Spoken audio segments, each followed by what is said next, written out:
मित्रों नमस्कार। मैं एडवोकेट सुवेंदु जयपुरियार अपने इस चैनल जयपुरियार लॉ क्लासेस पर पुनः एक बार आपका स्वागत करता हूं। मित्रों, आज मैं बहुत ही महत्वपूर्ण सुप्रीम कोर्ट का जजमेंट लेकर आपके सामने उपस्थित हुआ हूं और यह जजमेंट है टेंडर से संबंधित मामले को लेकर। यह जजमेंट बहुत ही रिसेंट है। यह 31 अक्टूबर 2025 को यह जजमेंट आया है और इस जजमेंट को डिलीवर किया है ऑनरेबल मिस्टर जस्टिस सूर्यकांत और honourable mister justice Joymala Bagchi के डिविजनल बेंच ने। यह मामला है, जैसा कि मैंने आप लोगों को बताया, टेंडर से संबंधित। आपने देखा होगा कि जब टेंडर को फ्लोट किया जाता है, टेंडर को निकाला जाता है, किसी को कॉन्ट्रैक्ट देना है किसी चीज का, तो उसमें टेंडर निकाला जाता है और बिना टेंडर के कोई भी जो गवर्नमेंट की कोई भी चीज जो है वह, या फिर सेमी गवर्नमेंट की कोई भी चीज जो है वह किसी को ठेके पर नहीं दी जा सकती है। जहाँ पर ठेकेदारी की प्रथा है वहाँ पर टेंडर निकाला जाता है। बहुत बार आजकल तो कॉन्ट्रेक्चुअल अपॉइंटमेंट में भी निकाला जा रहा है ये सारा चीज। तो यह टेंडर का जो मामला है, टेंडर में एक चीजों को और मैं आप लोगों को स्पष्ट कर दूं, टेंडर की जो शर्तें होती है उन शर्तों को पहले ही पब्लिश करना होता है और बाद में इसमें परिवर्तित नहीं किया जा सकता, परिवर्तन नहीं किया जा सकता है। और वह भी तब जब डेट खत्म हो गया हो, जब बिड को सबमिट कर दिया गया हो, जो ठेका पत्र है उसको सबमिट कर दिया गया हो और उसके बाद किसी को रिजेक्ट करने के लिए यदि टेंडर की शर्तों में परिवर्तन किया जाता है तो इसे अनलॉफुल माना जाता है, अनकॉन्स्टिट्यूशनल माना जाता है। ऐसा ही एक मामला है उत्तर प्रदेश का, जहां पर मंडी परिषद ने एक टेंडर निकाला। टेंडर क्या था? वो मंडी परिषद के अंतर्गत बैंक्वेट हॉल था जिसे कि 10 साल के लिए लीज पर देना था। नेचुरली बैंक्वेट हॉल यदि दिया जाता है तो वह कमाई का साधन होता है और उसमें बहुत सारे जो टेंडर निकालने वाले लोग होते हैं वो उनका भी अपना हित साधन होता है। तो उसमें बहुत सारी शर्तें थी। उसमें एक शर्त यह था कि बीडर को, जो कि सबमिट करेगा डॉक्यूमेंट और जो उसकी बोली लगाएगा, उसे हैसियत प्रमाण पत्र देना होगा कि उसके पास 10 करोड़ रुपए की उसकी हैसियत प्रमाण पत्र देना होगा। लेकिन यहाँ पर जो शर्तें रखी गई उसमें यह नहीं लिखा गया था कि हैसियत प्रमाण पत्र कौन जारी करेगा, यह कहीं पर मेंशन नहीं था। सिर्फ यह लिखा गया कि उसे हैसियत प्रमाण पत्र सबमिट करना होगा और उसका जो असेट है वो 10 करोड़ रुपए तक के वैल्यूएशन का होना चाहिए। अब यहाँ पर बहुत सारे लोगों ने सबमिट किया और आपको बता दूं कि जब टेंडर का डॉक्यूमेंट सबमिट किया जाता है तो उसमें दो तरह के डॉक्यूमेंट होते हैं, दो तरह के बिड होते हैं। एक होता है टेक्निकल बिड और दूसरा है फाइनेंशियल बिड। टेक्निकल बिड यह देखने के लिए होता है कि जो शर्तें हैं उन शर्तों को पूरा किया गया है या नहीं। बिडर ने जो डॉक्यूमेंट जमा किया है उसमें उन शर्तों को पूरा किया गया है नहीं, उसका एग्जामिनेशन होता है, उसे वेरीफाई किया जाता है। और दूसरा होता है फाइनेंशियल बिड। इसमें जो हाईएस्ट बिडर होते हैं उन्हें यह टेंडर दिया जाता है। जो हाईएस्ट बिडर होते हैं उन्हें यह टेंडर दिया जाता है। तो यहाँ पर क्या था, एक इसमें रिस्पोंडेंट नंबर 5 थे जो अपेलेंट है सुप्रीम कोर्ट में, ठीक है ना। उन्होंने अपने टेंडर डॉक्यूमेंट को सबमिट किया। इसमें उन्होंने दो तरह के डॉक्यूमेंट को सबमिट किया, एक तो टेक्निकल बिड को और दूसरा था फाइनेंशियल बिड को। टेक्निकल बिड को जो उन्होंने सबमिट किया उसमें उन्होंने हैसियत प्रमाण पत्र अपना लगाया 99 करोड़ रुपीस का। कितना मांगा गया था? 10 करोड़ रुपए का मांगा गया था और इनके पास असेट कितने थे? 99 करोड़ के असेट थे। लेकिन इनके टेक्निकल बिड को रिजेक्ट कर दिया गया मंडी परिषद के द्वारा। क्या कहकर रिजेक्ट किया गया? मंडी परिषद ने यह कहा कि जो टेक्निकल बिड सबमिट किया गया है और उसमें जो हैसियत प्रमाण पत्र दिया गया है वह चार्टर्ड एक आर्किटेक्ट के द्वारा दिया गया है, था प्राइवेट आर्किटेक्ट, वो अटैच था इनकम टैक्स डिपार्टमेंट के साथ। तो अब मंडी परिषद का यह कहना था कि हैसियत प्रमाण पत्र डीएम के द्वारा इशू किया जाना चाहिए। अब यहाँ पर मैं आपको दो चीजों को क्लियर कर दूं। पहला है कि हैसियत प्रमाण पत्र दिया गया आर्किटेक्ट के द्वारा, जो इनकम टैक्स डिपार्टमेंट के साथ अटैच था। 99 करोड़ रुपीस का हैसियत प्रमाण पत्र दिया गया था।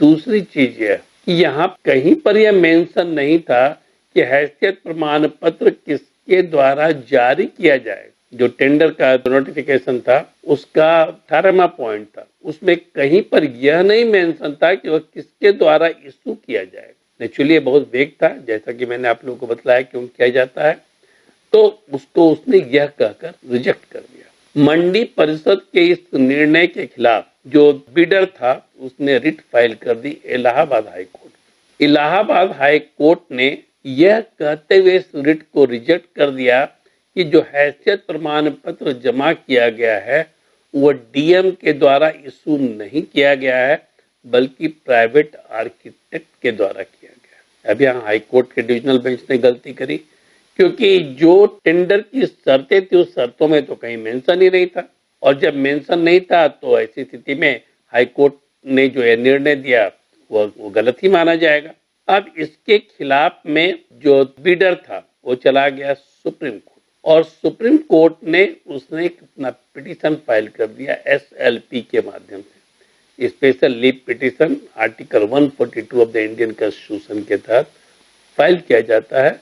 वहां पर उसने फाइल कर दिया। अब उसने वहां पर यह प्ली लिया, पहला प्ली कि 10 करोड़ रुपए की हैसियत प्रमाण पत्र मांगा गया था, मैंने 99 करोड़ रुपए का हैसियत प्रमाण पत्र जमा किया। पहला तो मैं इसमें क्वालिफाई करता हूँ, जो उनके वकील थे उन्होंने यह वहां पर वो सबमिशन दिया कि पहले तो मैं यहाँ क्वालिफाई करता हूँ। दूसरा, यह कहीं पर नहीं मेंशन था एनआईटी के डॉक्यूमेंट में, जो टेंडर का डॉक्यूमेंट था, टेंडर की जो शर्तें थी उसमें कहीं पर यह नहीं मेंशन किया गया था कि वह किसके द्वारा जारी किया जाना है। ऐसी स्थिति में यदि मेरा रिजेक्ट किया जाता है तो अनकॉन्स्टिट्यूशनल है और यह अगेंस्ट द रूल है, यह नियम और कानूनों के खिलाफ है। तीसरा, उसने यह कहा कि मैंने तो प्राइवेट आर्किटेक्ट का तो जरूर दिया है हैसियत प्रमाण पत्र, वो वैल्यूअर भी है और वह इनकम टैक्स डिपार्टमेंट के साथ वो अटैच्ड है, और इनकम टैक्स डिपार्टमेंट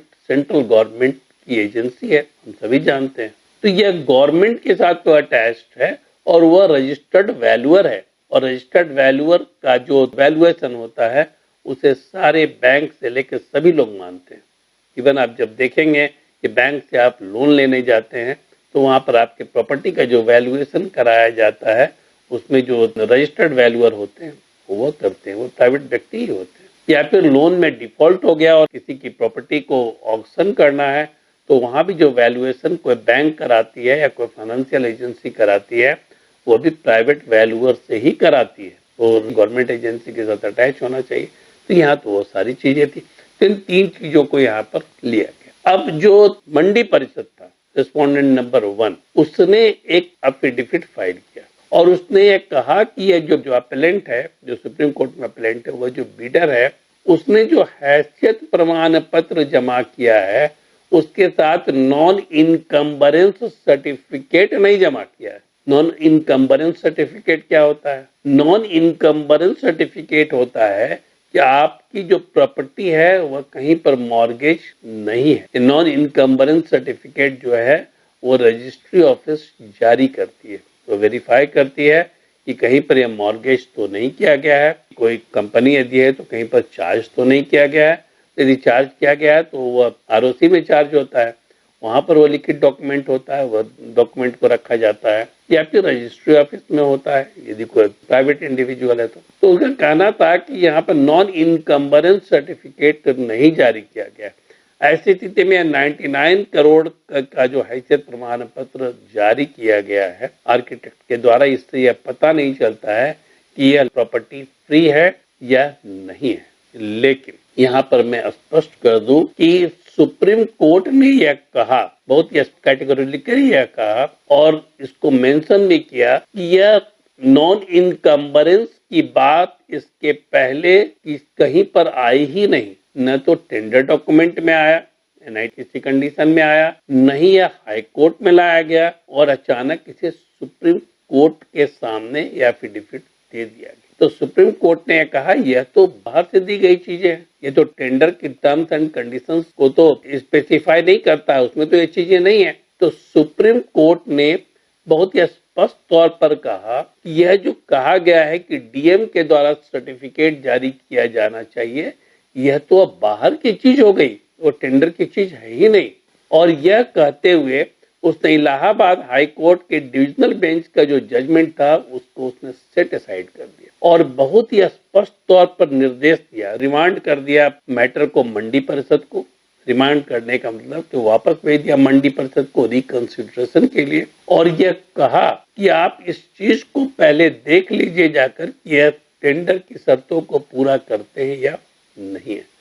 दूसरा, आपकी यदि एक क्वेरी है और आपका एप्रीहेंशन है कि यह नॉन इनकम्बरेंस सर्टिफिकेट नहीं जारी किया गया है, ये इनकम्बर्ड प्रॉपर्टी है, मॉर्गेज की भी प्रॉपर्टी है, तो आप यह सेटिस्फाइड हो लें। और यदि आप सेटिस्फाइड होते हैं तो उसने बहुत स्पेसिफिक तौर पर यह ऑर्डर दिया कि तब ऐसी स्थिति में उन्हें जो टेंडर है वह दिया जाना चाहिए। तो मित्रों, टेंडर की शर्तों को लेकर सुप्रीम कोर्ट का एक बड़ा डिसीजन है। जैसा कि मैंने आप लोगों को बताया कि टेंडर के मामले बहुत कॉमन है, और मैं जहां प्रैक्टिस करता हूं झारखंड हाई कोर्ट में, यहाँ भी बहुत सारे केसेस टेंडर को लेकर चल रहे हैं।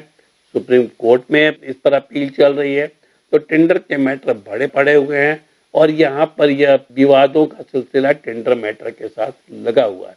ऐसी स्थिति में यह जो जजमेंट आया है, यह लैंडमार्क जजमेंट साबित होगा टेंडर के मैटर को लेकर। उम्मीद करता हूँ मित्रों आप लोगों को यह वीडियो पसंद आया होगा, और आप लोगों को यह वीडियो पसंद आया है तो उसे शेयर करें और चैनल को सब्सक्राइब जरूर करें। धन्यवाद।